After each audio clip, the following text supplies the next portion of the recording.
Hello and welcome to another teaching by 119 Ministries. Our ministry teaches that the whole Bible is true and is all still relevant to believers today. If you would like to learn more on what we believe and teach, please visit us at testeverything.net and examinealotodo.net.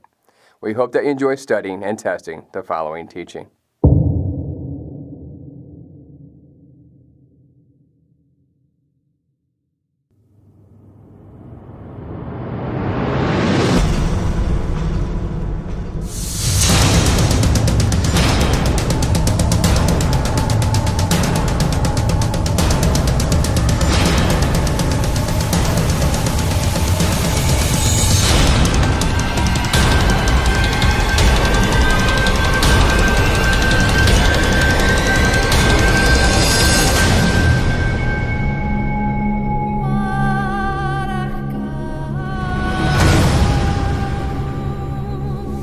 Before you begin watching Part 2 of Sunburned, we sincerely ask that you have watched Part 1.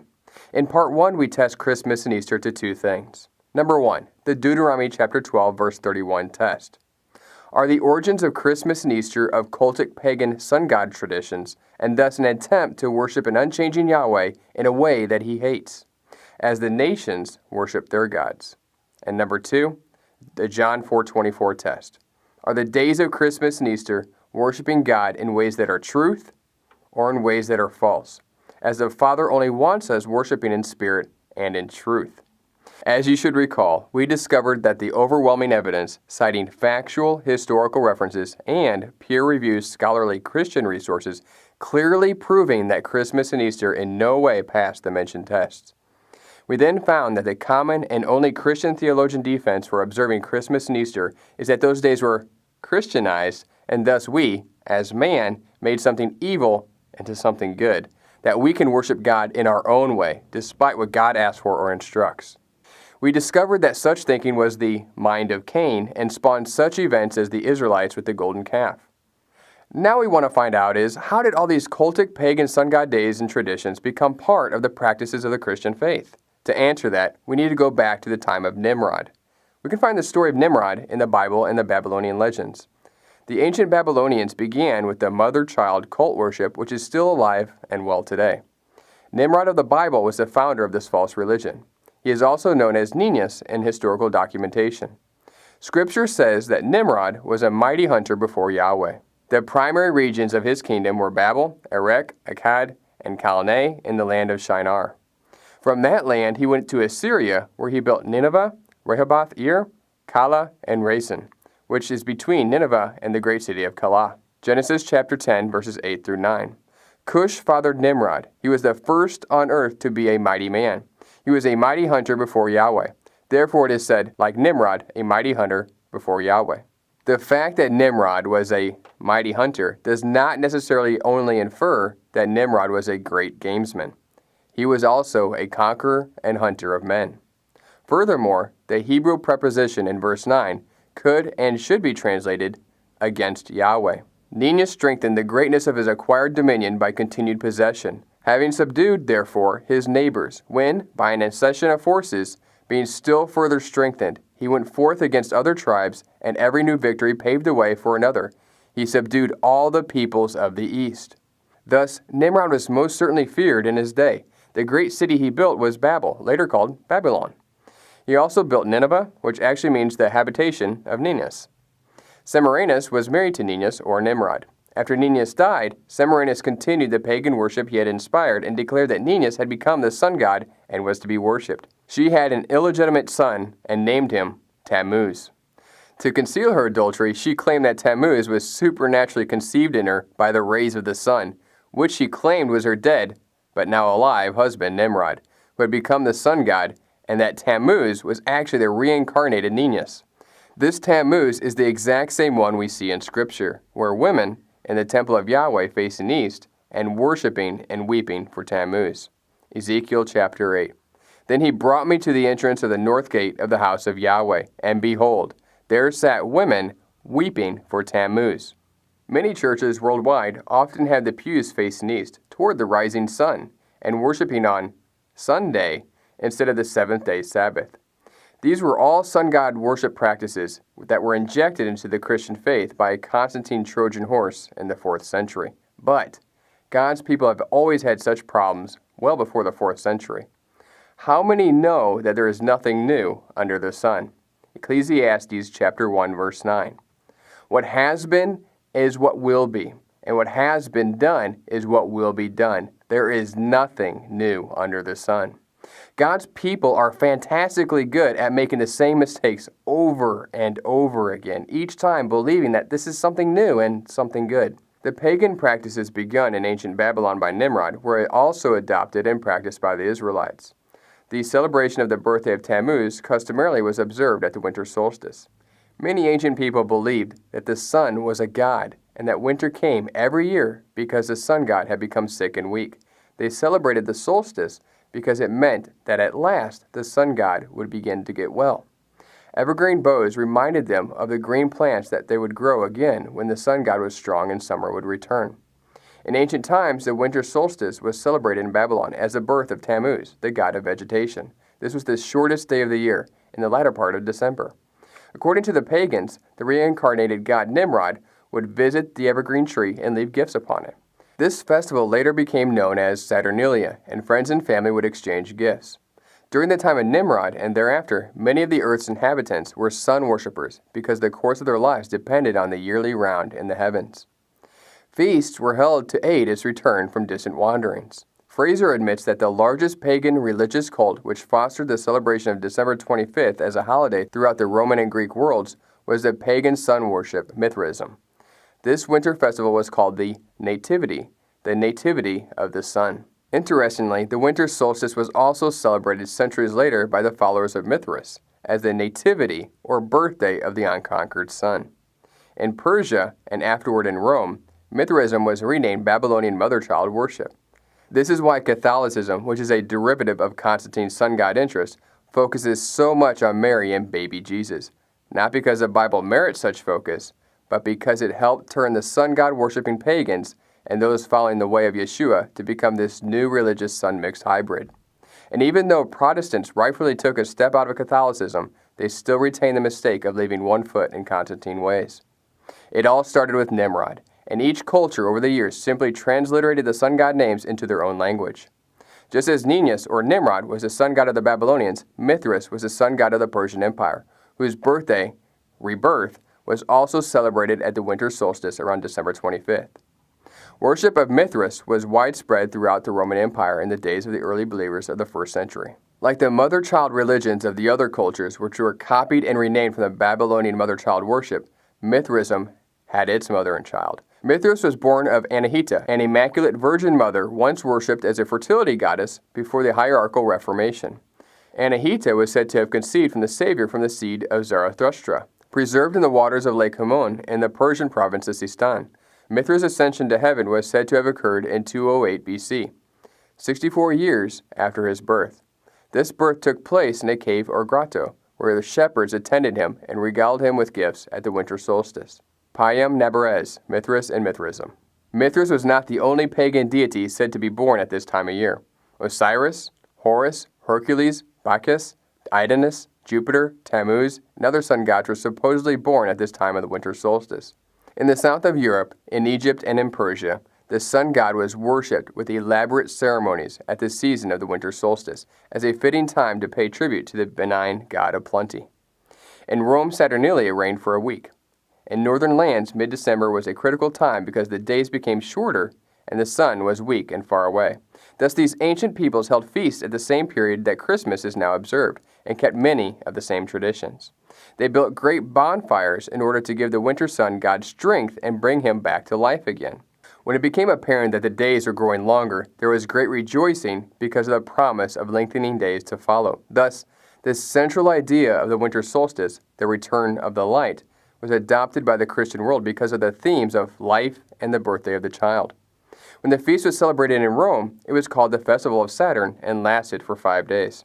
In both ancient Rome and more ancient Babylon, this festival was characterized by bouts of drunkenness, wild merrymaking, and orgies which would begin with an innocent kiss underneath the mistletoe and would then lead to justification of all sorts of sexual excesses, perversions, and abominations. The historical record is replete with testimonies confirming the pagan roots of December 25th celebration.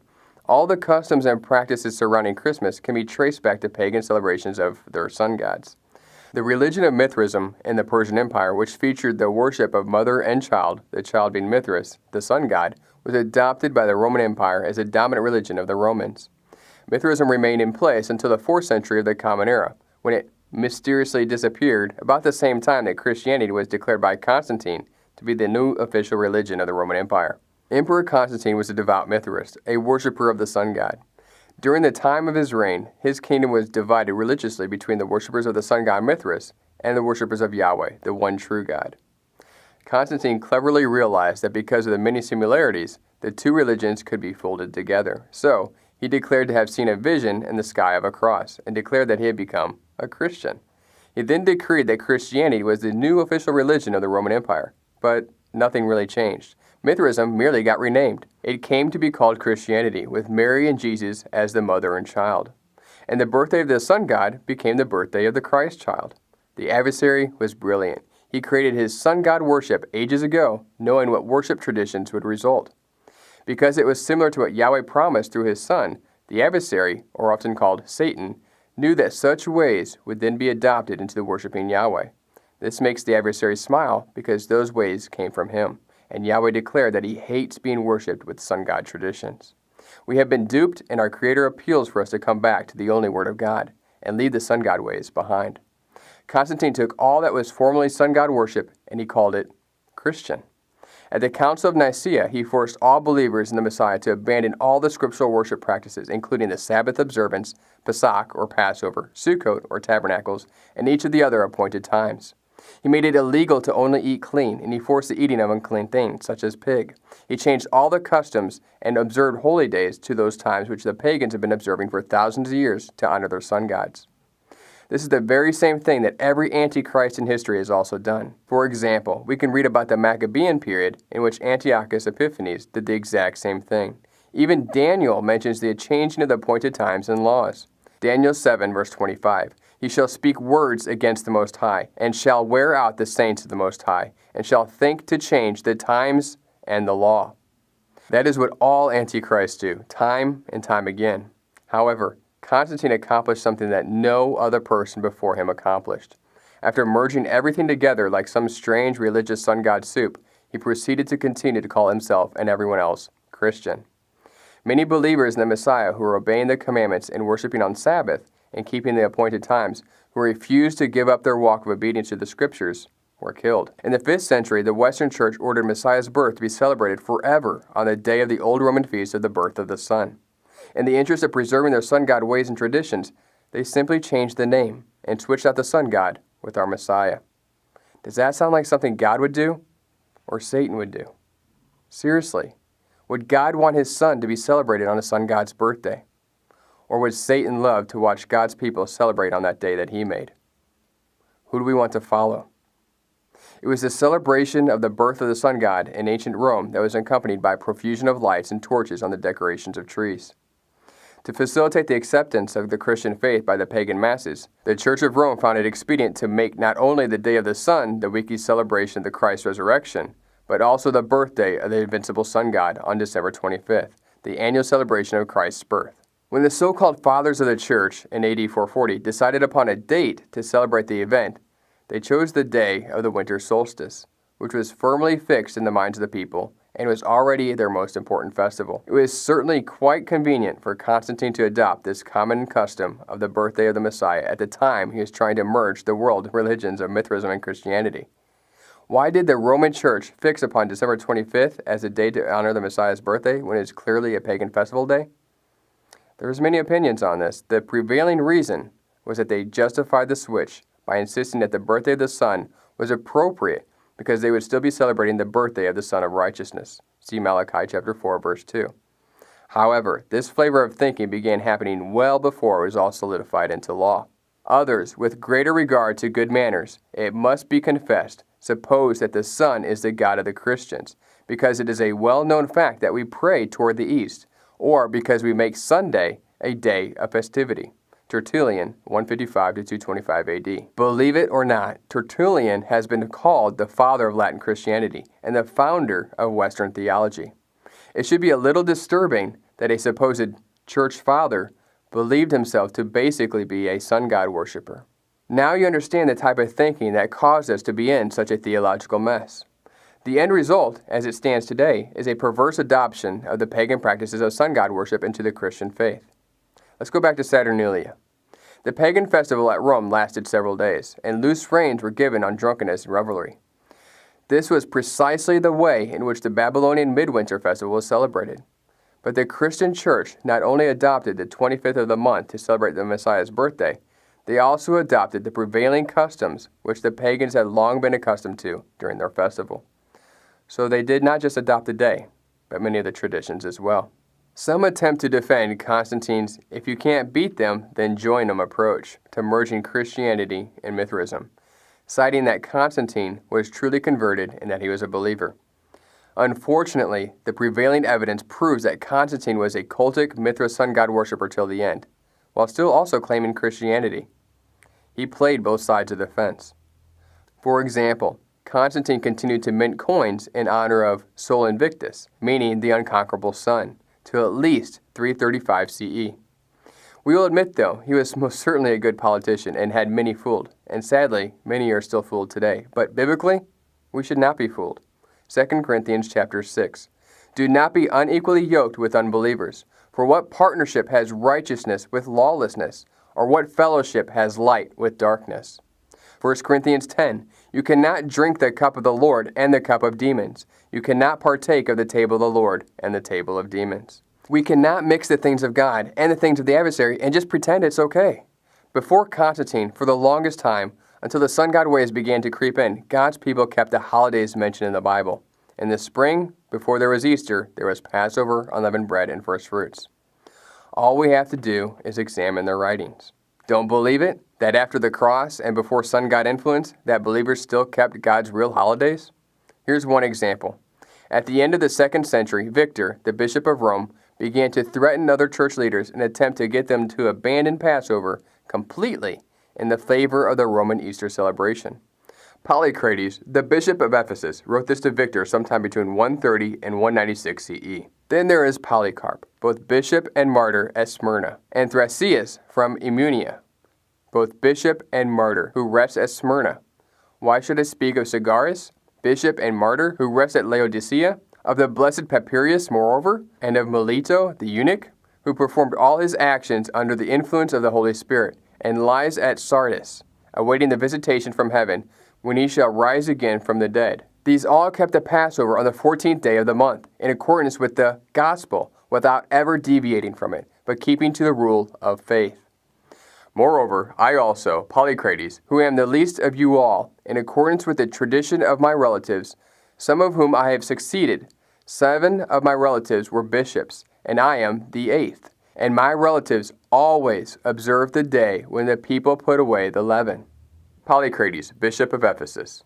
Supposedly, according to Christian scholars, based on the writings of Irenaeus, Polycarp was a disciple of John, the apostle himself. Yet, he kept Passover and Ephesus. Paul, though, knew it would not last, for he told Ephesus the following. Acts chapter 20. I know that after my departure, fierce wolves will come in among you, not sparing the flock. And from among your own selves will arise men speaking twisted things to draw away the disciples after them. So from Polycarp to Polycrates, 8 generations of bishops all kept the Passover.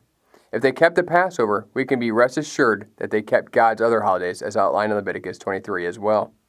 That was, of course, until Rome made it illegal to follow God in Leviticus 23 and instituted their Christianized sun god days. Thus, the true biblical holidays were not abolished by our Messiah or by Paul. Those are all simply misunderstandings.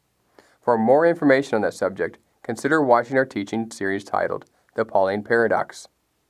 The Catholic Church readily admits that they are the ones, beginning with Constantine, that solidified through their law the abolishment of biblical holidays punishable by death. For example, it was the Catholic Church which made the law obliging us to keep Sunday holy. The Church made this law long after the Bible was written, hence said law is not in the Bible. the Catholic Church abolished not only the Sabbath, but all the other Jewish festivals. Also consider, since the 2nd century AD, there had been a divergence of opinion about the date for celebrating the Paschal Easter, anniversary of the Lord's Passion, death, burial, and resurrection. The most ancient practice appears to have been to observe the 14th, the Passover date, 15th, and the 16th day of the lunar month, regardless of the day of the Julian week. These dates might fall from year to year. The bishops of Rome, desirous of enhancing the observance of Sunday as a church festival, ruled that the annual celebration should always be held on the Friday, Saturday, and Sunday following the 14th day of the lunar month. This controversy lasted almost 2 centuries until the Emperor Constantine intervened in behalf of the Roman bishops and outlawed the other group. The problem is this. Despite all that occurred at the Reformation, there are still many traditions and doctrines that many hold on to that were simply the result of the unbiblical marriage between Christianity and Mithraism. Unfortunately, despite the thousands of Christian denominations that exist, there exists not one that has taken both feet out of the sun-God mixture that became known as the Roman Catholic Church. We would have historically done much better in the faith if we would just have simply considered and practiced the following. Ephesians chapter 5. And have no fellowship with the unfruitful works of darkness, but rather reprove them. We have no intent to offend, but the facts are clear, even from their very own writings. The Roman Catholic Church history is saturated with encouraging and successfully blending of sun-God religions contrary to Yahweh's instructions. There might not be a better example than the statue of Peter in Rome. Here is the famous statue of Peter in Rome. However, this statue was not always Peter. As crazy as it sounds, it was in fact originally the god of Jupiter. The statues of the gods from the Pantheon are now found in the Vatican Museum with the exception of the great statue of Jupiter, which has been modified, retitled, and seated on a throne in St. Peter's Basilica in Rome as St. Peter. The historical church, consistent with adopting sun-god ways and supposedly Christianizing them, has a sun-god statue that they knowingly simply renamed Peter.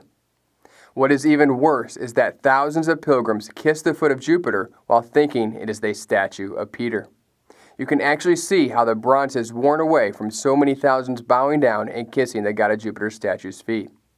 Typical of sun-god tradition, this statue in St. Peter's Cathedral in Rome also includes a solar disk above his head, and he's also showing a secret trident hand. Now watch how these symbols such as the hand gesture of a trident and a sun disk appear all over the works of the Catholic Church, directly from the influence of Babylon and pagan sun-god worship. The trident of Babylon was placed in the hands of all pagan gods, the pitchfork. On the head of infant Jesus, his Hebrew name Yeshua, there is a trident symbol. This pagan symbol is from Babylon, as we saw evidence in the god of Jupiter statue. Here is another trident gesture and sun-god disk. Again, and again, and again, more sun-god discs. Here we have a happy sun disk party. Yeshua at the Transfiguration with not only a sun disk, but the Tammuz symbol and the disk as well. More sun disks and a Tammuz sign. Again, and again, and again. Even sun disks on animals. Here we have the Pope and a sun disk burst, and Yeshua as the sun god. Sun disks are simply everywhere in the 4th century Christianity and beyond. The sun god disk was a prominent symbol in sun god worship, and because Christianity blended sun worship with the faith, it should be of no surprise that the artist simply changed the names, but not the sun symbolism. Nearly all false religions are grounded in sun worship. Here, the Hindu god Surya has a clear depiction of the sun god disk. Here, we find a pagan goddess of fertility in the Vatican. Here is the sun god Mithra with a sun disk. Some Irish monks here. More sun god discs. Here's an interesting ancient depiction of sun gods. Recognize the symbol right here? It should look familiar. Here is Pope Benedict holding what is called a monstrance. It is used to display a round wafer of bread called the host, which is used in what is called Mass, Lord's Supper, or communion meal. The Catholic believes that this wafer of bread turns into the actual body of Christ when consecrated during the Mass. With no sense of shame, the Roman Catholic Church even admits monstrance to be a sunburst. During the Baroque period, it took on a rayed form of sun monstrance with a circular window surrounded by silver or gold frame with rays. The Dictionary of Liturgy. The priest sometimes holds up the sunburst monstrance with the host inside for the congregation to adore and venerate. Virtually any time the monstrance is viewed by the congregation, they kneel in submission. A Catholic cannot walk past this sun symbol without acknowledging it by kneeling and or making the sign of the cross with their hands. Inside the glass enclosure is a crescent, upon which the round wafer god host is placed, called a lunette or a luna, which means moon. Note the similarity to the symbol of Baal, a cross within a circle. Even the world's largest pine cone sculpture is in the grounds of the Vatican. In Babylon, the pine cone described the fertility and regeneration power of Tammuz. The pine cone staff in Egypt was a symbol of the sun god Osiris. The Vatican or St. Peter's Basilica is truly an impressive building. It is the largest church in the world. Vatican means hill of divination, and basilica has its root meaning in the magical word basilisk. The solar wheel was another type of Baal worship. When Israel turned to Baal, they made chariots dedicated to the sun god, which they thought traveled across the sky in a great chariot. 2 Kings 23. And he took the horses that the kings of Judah had given to the sun, at the entering of the house of Yahweh, by the chamber of Nathan-Melech, the chamberlain, which was in the suburbs, and burned the chariots of the sun with fire. All through the Vatican, there are images and symbols of the sun wheel, but the biggest sun wheel in the world is right in St. Peter's Square. It is also known as the occult 8-wheel path of enlightenment by pagans or Wiccans today. St. Peter also faces due east. If you look at the center of the wheel, you see that there is an obelisk in the center, and at the center of the huge 8-point sun wheel is a smaller 4-pointed sun wheel, the same symbol as found on the altar stone in the temple of Baal in Hatzor. In Babylonian history, Nimrod was killed and his body was cut into pieces. His wife, Semiramis, collected all the parts except for one, his reproductive organ. Legend says that when the fish ate it, hence when Nimrod was reborn, he was part man and part fish, also known as Dagon. In Egyptian history, Nimrod was called Osiris, and the obelisk represents the male phallus of Osiris. When the Roman ancient empire fell, the Roman Catholic Church began to increase its power and influence until it gained total power, both spiritually and politically. Soon, the Vatican purchased one of Egypt's ancient obelisks. The obelisk from Egypt was brought to Rome in 37 AD. It came from Heliopolis, Egypt, where it had been built by Pharaoh Menkaure in 1835 BC in honor of the sun. It is also a sundial. Its shadows mark noon over the signs of the zodiac in the white marble discs in the paving of the square. The obelisk rests upon 4 couchant lions, each with 2 bodies whose tails intertwine, where they are placed in St. Peter's Basilica. Therefore, whenever the Pope holds audience to vast crowds within the Basilica, the Pope is facing the obelisk. Perhaps Exodus 34 comes to mind. Instead of purchasing obelisks, Yahweh wants them destroyed. Exodus 34. But you shall destroy their altars, dash in pieces their pillars, obelisks, images, and cut down their ashram, symbols of the goddess Asherah. The fish symbol has been used for millennia worldwide as a religious symbol associated with the pagan Great Mother goddess. Fish were originally worshipped as a symbol of Nimrod, because the fish survived Noah's flood, the sun god who after being killed was reborn in the womb of his wife Semiramis. Her womb represented the waters of the great deep. Nimrod then became the fish god, being reborn in these waters. Here you will see a drawing of the pagan goddess with the fish head of Dagon on her head, and another picture, this time with Isis crowned with a fish on her head. She was known as Isis incarnate, the great fish of the abyss. The old priest of Dagon wore a particular type of headdress, and the Catholic religion uses this exact same design on their papal headdress. According to Egyptian mythology, when the judges found Osiris, Nimrod, guilty of corrupting the religion of Adam and cut up his body, they threw the parts into the Nile. It was said that a fish ate one of these chunks, his reproductive organ, and became transformed.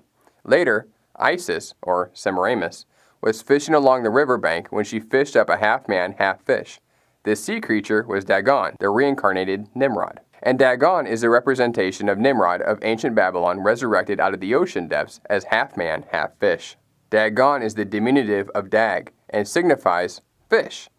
The Babylonians believed that a being, part man and part fish, emerged from the Erythraean Sea and appeared in Babylonia in the early days of its history. Representations of this fish god have been found among the sculptures of Nineveh. The Philistine Dagon was of a similar character.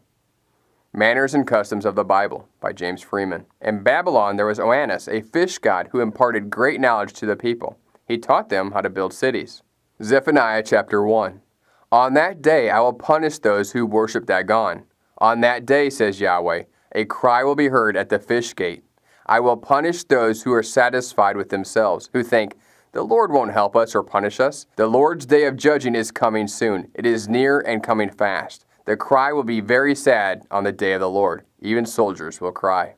Now that we have a fairly introductory understanding of Babylonian history becoming part of the Christian faith, let's look at some of the sun god traditions that Christianity adopted as a result. Let's start with Santa Claus. The story begins in the northern regions of Europe, where the supreme god Odin, also known as Woden among the German tribes, reigned. He still lives among us as Wednesday, which is actually Woden's Day. Odin, or Woden, was the god of wisdom, magic, and the occult knowledge, runes, poetry, and war. His name means the inspired one. Like a shaman, he could travel in other worlds to gather more insight, while his two black ravens, Hugin, thought, and Munin, memory, kept him informed about the news in the world. Odin was depicted as a tall, old man with a white beard and wearing a cloak. He rode the skies and the seas on his fast white horse with its 8 legs, while carrying his never-missing spear in his hand. He had one eye, for he had offered the other eye in exchange for gathering wisdom at the well of the head of Mimar, and with that he became a shapeshifter, able of seeing in the outward world with his normal eye and understanding the inward worlds with his black removed eye. He was very beloved among his friends and followers who felt happy and energized in his surroundings. His enemies, however, he could paralyze or kill with his sight. Odin trained many men and women as warriors for the final battle against the forces of destruction in the underworld. His fearless warriors often painted their bodies black and fought in the middle of the night. Odin is a mythical representation of goodness with his wisdom, white beard, and white horse. His helpers are black ravens and black spiritual warriors. So now we have a wise, good man performing miracles with a white horse riding the skies, a white beard, a cloak, a spear, and black advisors or informers or helpers, and he is also the god of poetry. Next we go to the Roman Empire, where in December, the pagan Saturnalia was celebrated. Big feast with a lot of merrymaking, dancing, gambling, sensuality, and exchange of gifts. This festival was meant to celebrate the return of the sun on the shortest days of the year and to counteract the depression due to lack of sunlight. Time goes by. Christianity begins merging and blending with these religions. In the 4th century, in Myra, Turkey, a Christian bishop named Nicholas lived with a great reputation for goodness, benevolence, and performing miracles for the poor and unhappy. In this depiction of him, notice the sun god disc around his head and the trident symbol with his hand. This is the same exact disturbing hand gesture we saw earlier with the god of Jupiter statue, also with its own sun disk image. Legend has it that he miraculously supplied gold to 3 girls as marriage dowries so they did not have to become prostitutes, and he brought 3 children back to life who had been chopped up by a butcher. It is not difficult to understand that during the poverty of the Middle Ages, the bishop became extremely popular as St. Nicholas in all parts of Europe. His feast day, it was said to be his birthday, which was supposedly December 5th or 6th, no one really knows. There is no historical evidence, however, for the true existence of this saint. So now we see a benevolent, miracle-performing bishop with a white dress and a red cloak. After the Reformation, St. Nicholas became forgotten in all the Protestant countries of Europe except for Holland. There he became Sinterklaas, a kind and wise old man with a white beard, white dress, and red cloak. He was riding the skies and roofs of the houses on his white horse, accompanied by his blackjacks. Sinterklaas will visit you on his birthday, December 5th and 6th, and donate gifts. His blackjacks have miraculously gathered information about your behavior during the last year. If you are good, you'll now be rewarded with presents. If you are bad, you'll be punished by the blackjacks, who will beat you with their rods, or even worse, put you in a big bag and take you to Spain, said to be the residence of Sinterklaas. On the other hand, if you do behave nice, you'll be rewarded with sweets and gifts accompanied by humoristic poems that will give you insight into your weaknesses. Here is actually some video depicting Sinterklaas.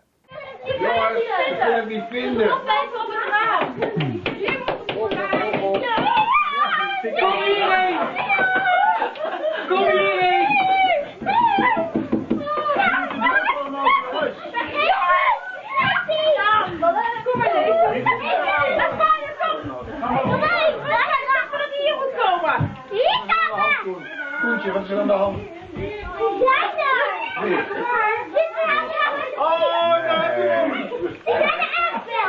Ja, ze zijn hier.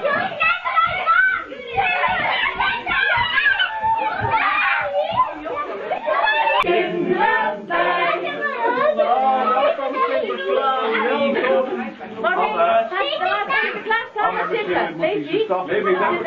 Misschien moet Sinterklaas daar even zitten, of niet op de stoel. Ja, dat kan ook.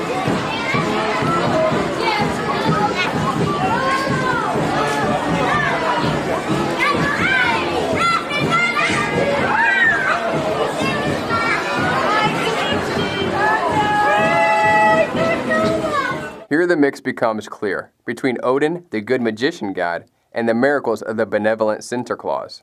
They both ride a white horse in the skies, wear a white beard and a cloak and a spear. They both have black helpers. They try to support goodness and dispel evil through knowledge. And remember the poetry part? And then it is all blended with Roman influences, which shows itself in a December feast with gaiety and presents. In the 17th century, Dutchmen emigrated to Northern America and brought their traditions of Santa Claus with it. In the New English-speaking world, the name changed to Santa Claus. In 1930, a designer for the Coca-Cola Company was asked to draw attractive advertisements because the drink did not sell well in wintertime. He had to use the company colors red and white and create some kind of cozy type. He remembered the Dutch Santa Claus with his white dress, red cloak, long white beard, kindness, and benevolence. The 8-legged horse was replaced for 8 flying reindeer. A punishing blackjack was inappropriate for this concept, so he disappeared. The helpers became elves. So many do not know that the famous Santa Claus hat is actually the hat of Mithra. Much of the rest stayed the same. This new Santa Claus, or God of Odin, became a big hit. He became so popular that right now in Europe he is serious competition for the Santa Claus. Okay, on to the Christmas tree and the wreath. Wreaths are circular, and so in sun god tradition, they represent the female sexual organs. Wreaths are also associated with fertility and the circle of life. Wreaths are associated also with Ishtar, Semiramis, and also known as the Queen of Heaven. The counterpart male version of the wreath is actually the decorated Christmas tree. A Christmas tree decorated with spheres are to represent the complete phallic symbol of Nimrod. A sun god starburst at the top represents the sun god origins and is a tribute to the sun god deities. Various tree worship existed in Egypt and other sun god cultures. It was passed on to different nations, and the sun god traditions embedded in Germany eventually passed this tradition on to the United States. The name Easter. Worship was always associated with the worship of Baal, or sun worship. Astarte was Baal's wife. Another name for Astarte was Ashtaroth. Easter is nothing else than Astarte, one of the titles of Beltis, the Queen of Heaven. Now the Assyrian goddess, or Astarte, is identified by Semiramis by Athenagoras, also known as Semiramis as Queen of Babylon, later known as the name Ashtart, for that simply means the woman that made the towers. Ashtoreth, then, is obviously the same as the Hebrew Ashtoreth. Notice this conclusive quote from Microsoft Encarta Multimedia Encyclopedia. Ishtar was the Great Mother, the goddess of fertility, and the Queen of Heaven. So in actuality, Ashtaroth, Ishtar, was Nimrod's harlotress, mother, wife, widow, Semiramis, as many other ancient historians attest. Easter is now established as none other than Ashtaroth of the Bible. We can now examine the scriptures to show how God views the worship of this pagan goddess, by any name. Judges chapter 2. And the children of Israel did evil in the sight of the Lord, and they forsook the Lord and served Baal and Ashtaroth. 1 Samuel 7. Put away the strange gods and Ashtaroth from among you, and prepare your hearts unto the Lord, and serve him only. Then the children of Israel did put away Baalim and Ashtaroth, and served the Lord only. So perhaps you're familiar with the tradition of new Easter clothing. Where did that come from? Everyone knows that Easter is the day that everyone has to wear their new Easter clothing. This mentality stems from the pagan tradition that it is unlucky not to wear some sort of new clothing or personal adornment, because it symbolically signified the end of the old and the beginning of the new. Perhaps you've heard of hot cross buns. The history of the hot cross buns goes back to the Babylonian Queen of Heaven, Astarte, Ishtar, or Easter, and a reference to it is made in Jeremiah 7, which talks about making cakes to the Queen of Heaven. The Hebrew word for cakes is kavan, and is properly translated as buns. In Athens, about 1500 years before Christ, these buns, or sacred bread, were used in the worship of the goddess. They were called bon. Egyptian-made buns inscribed with 2 horns in the honor of the moon goddess, and the Greeks changed it to a cross, which fits the sign of Tammuz. The Anglo-Saxons made buns with a cross on them in honor of the goddess of light. Notice how in one of the pictures, they are included with eggs, another fertility symbol of sun god worshippers. Today, these same buns are made in respect to the sun goddess Easter, the Queen of Heaven. Carnival and Mardi Gras. In the traditional Christian calendar, it is a period of feasting and merrymaking immediately preceding Lent. Within Europe, traditions and customs are especially strong in rural areas, where magical rites carried over from pre-Christian times mingle comfortably with Christian ritual and precept. Carnival simply means doing without meat, and as a Christianized observance, is supposed to remind people of Christ's fasting in the wilderness for 40 days, the time of Lent. However, consider this article by the Houston Chronicle. Actually, there was a pagan festival in ancient Rome, one called Carne Levamen, which means taking away the flesh. Pagans believed the best way to give up flesh, or meat, was by filling up on it big time first, before the sundial brought on abstinence. In rural Europe, several of the main features that have endured in the carnival celebrations are, number 1, dramatizations symbolizing the death of winter and the resurrection of life in the spring. Number 2, customs and rites to ensure fertility and the abundance in man and nature. Number 3, rich food, drink, and merrymaking. The temporary suspension or inversion of social roles, rank, and superiority. Encyclopedia Americana. Shrove Tuesday is well known as Mardi Gras in the United States. The French word Mardi Gras actually means Fat Tuesday. This was the day that everyone gorged themselves on all their rich foods. They did this before the Lenten fasting. The sunrise service. This, too, was an aspect of old pagan customs associated with sun worship. Though the custom no longer directly and intentionally celebrates the rising of the sun among Christians, God does condemn the type of service from which it was derived. Many years after Christ's death, the Catholic Church began to associate the tradition with Christ's supposed early morning resurrection in an apparent effort to compromise with their new converts' previously held religious traditions. The Catholic Church's efforts to justify are clearly misguided, because when the ladies came to Christ's tomb early Sunday morning, he already wasn't there. The Jews, during the time of Jeremiah and Ezekiel, had blended sun worship with the worship of God, as we can clearly see in scriptural references in regard to the Queen of Heaven. Ezekiel chapter 8 talks about men standing with their backs to the temple of God, facing the east and worshiping the sun. Albert Pike once wrote that all pagan religions worship the sun. Whether they knew it or not, they were actually worshiping Satan, the adversary. The temple of Yahweh faced the east, so that when they worshiped God, they would be turning away from the rising sun in the east.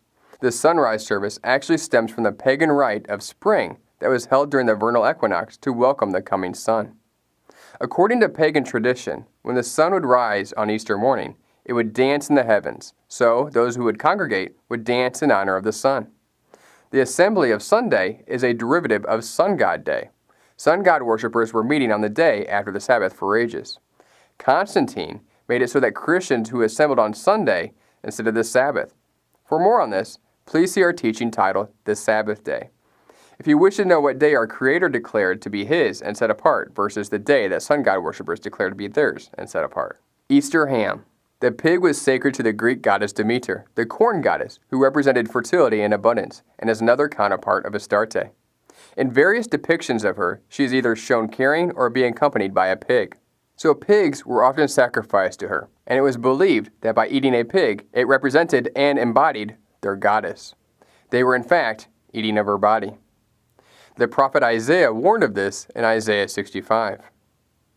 Another source says that the pig represents the wild boar that killed Tammuz, and eating ham was done in remembrance of him. Also, the tradition of the Easter ham evolved from the English tradition of eating unclean to show their resentment and contempt for the Jewish custom of not eating pork. On to the Easter bunny.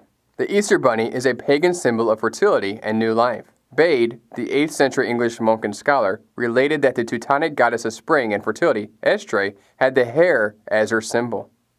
The American Book of Days.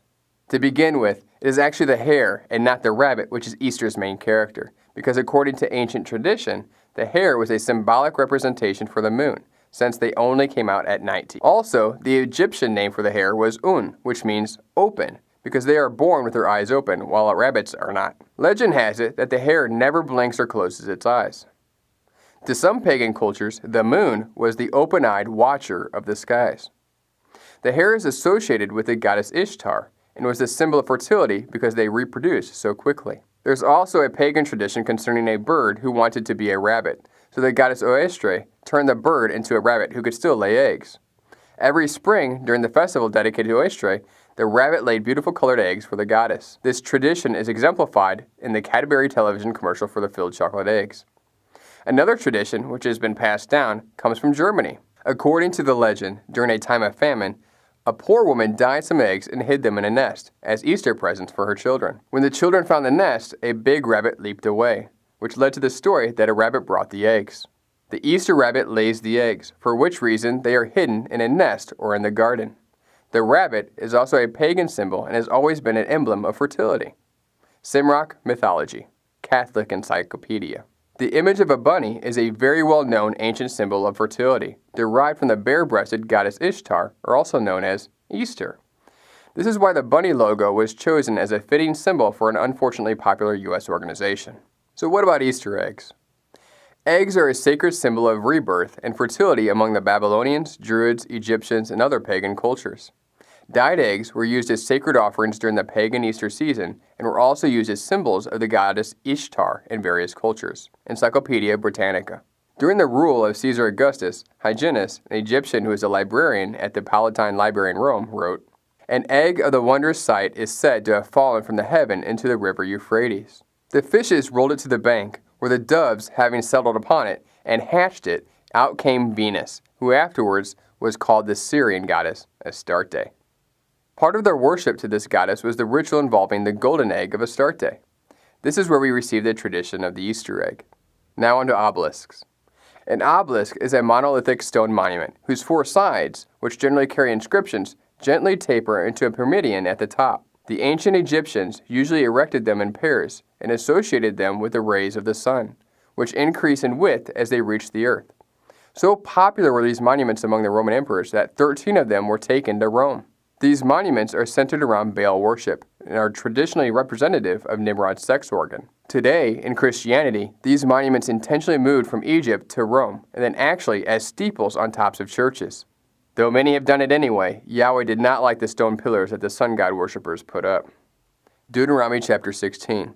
And you shall not set up a pillar which Yahweh your God hates. And finally, child sacrifice. This is one of the most disturbing practices of the sun god worship. This horrible practice associated with the worship of the fire sun god Nimrod, Saturn, Kronos, Molech, and Baal. Nimrod, as a representative of the devouring fire to which human victims, and especially children, were offered in sacrifice, was regarded as the great child devourer. He was, of course, the actual father of all the Babylonian gods, and therefore, in that character, he was afterwards universally regarded. As the representative of Molech or Baal, infants were the most acceptable offerings at his altar. We have ample and depressing evidence on this subject from the records of antiquity. The Phoenicians, says Eusebius, every year sacrificed their beloved and only begotten children to Kronos or Saturn. But why was human sacrifice such a key to the worship of this terrible god? What possible good could human beings think that they saw in slaughtering their own children? He who approached the fire would receive a light from divinity, and through divine fire, all the stains produced by generations could be purged away. Therefore, children were made to pass through the fire unto Molech. Jeremiah chapter 32. Sadly, there are legends that this is precisely why eggs are usually dyed only red in most cultures around the world. In the cultic pagan sun god temple worship, prostitution was clearly a common practice. This is why in the Bible that prostitution is often mentioned in context with other cultic temple practices, such as drinking blood, eating of meat sacrificed to idols, and other such practices of idolatry. Tradition has it that the priests would impregnate prostitutes in the spring, and then following spring they would sacrifice the children, and then burn them. The red eggs are a symbol of this fertility and the sacrifice of the children. This is expressly why Yahweh hates sun god traditions, because every tradition of a false god reminds him of the sacrificed children. He implores us not to worship him in their way, because it reminds him of the children offered to the fire. Deuteronomy chapter 12, verses 30 through 31. Take care that you not be ensnared to follow after them, after they have been destroyed before you, and that you do not inquire about their gods, saying, how did these nations serve their gods? That I may also do the same. You shall not worship Yahweh your God in their way. For every abominable thing that Yahweh hates, they have done to their gods, for they even burn their sons and daughters in the fire to their gods. When Yahweh sees a Christmas tree, he sees sacrificed children to sun gods. When Yahweh sees Easter eggs, he sees sacrificed children to sun gods. When Yahweh sees any tradition derived from sun gods, and then we do the same and offer it up to him in worship of him, he only sees every abominable thing that was done for the sun gods instead. But we do not have to celebrate the days of Christmas and Easter. We can leave all those traditions behind.